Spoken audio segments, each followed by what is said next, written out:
Bismillahirrahmanirrahim. Assalamualaikum warahmatullahi wabarakatuh.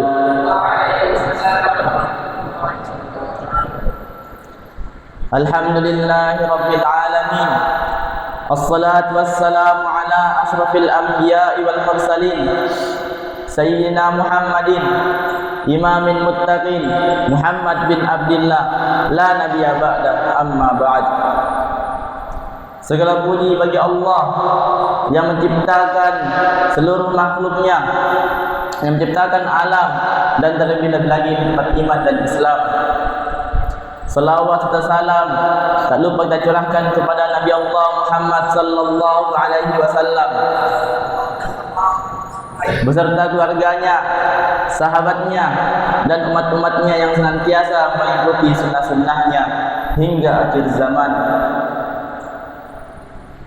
Meneladani pemuda di masa lalu, sejarah mencatat perubahan besar seringkali dipelopori oleh para pemuda. Lihatlah bagaimana Nabi Ibrahim alaihissalam yang masih muda berani menghancurkan berhala-berhala. Bahkan atau kisah Ashabul Kahfi, sekelompok pemuda yang mempertahankan akidah mereka. Bahkan para sahabat Nabi seperti Ali bin Abi Thalib, Mus'ab bin Umair, dan Usamah bin Zaid, itu semua adalah pemuda-pemuda hebat yang berada di garda terdepan perjuangan Islam. Mereka semua adalah pemuda-pemuda yang harus dicontoh, karena mereka semua adalah pemuda yang contoh yang nyata. Karena usia muda bukanlah halangan untuk berbuat kebaikan. Karena usia muda bukanlah halangan untuk berbuat kebaikan.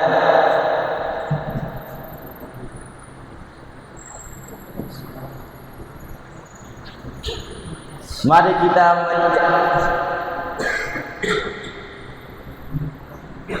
karena mereka semua adalah contoh nyata bahwa usia muda bukanlah halangan untuk berbuat kebaikan. Kita hidup peran pemuda di masa kini. Lalu bagaimana dengan kita pemuda hari ini? Kita berada di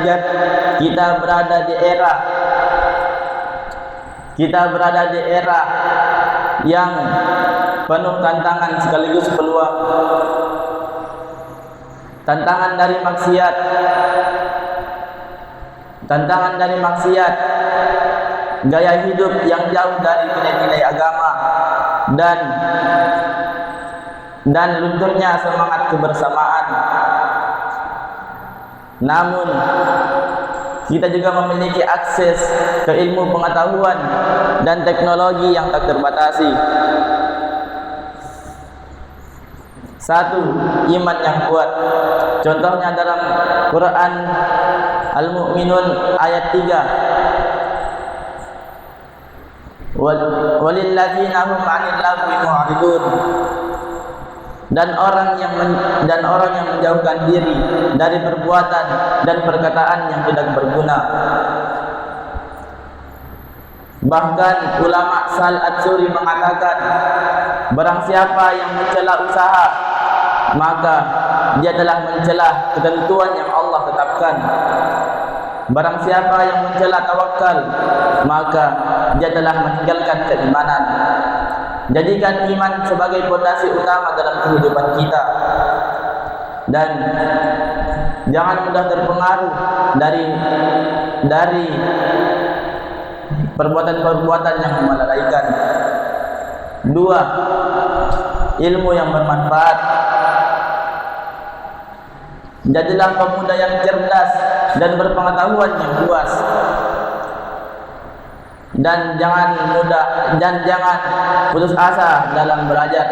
Talabul ilmi faridatun ala kulli muslim. Menuntut ilmu itu wajib bagi setiap muslim.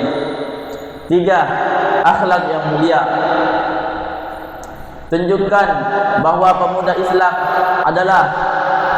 adalah pemuda yang tidak hanya tunjukkan pemuda.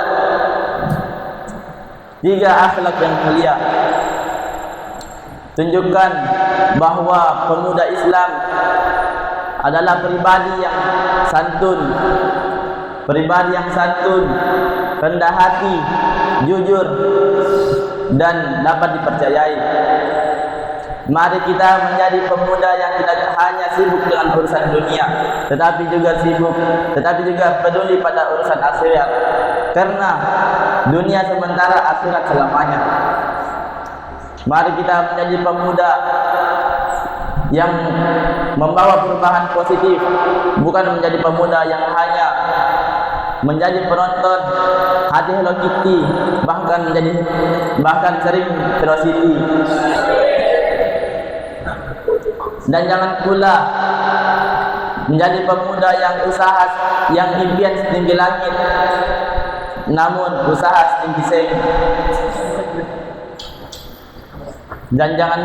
Tetapi jadilah pemuda yang tangguh dan tidak gampang menyerah. Pepatah mengatakan, belajarlah dari tarik tambang, bahwa mundur tidak selalu kalah. Mungkin cuman ini yang saya sampaikan, kurang dan lebihnya mohon dimaafkan. Buah manggis, buah mangga, buah kelapa, buah pepaya, itulah nama-nama buah. Assalamualaikum warahmatullahi wabarakatuh.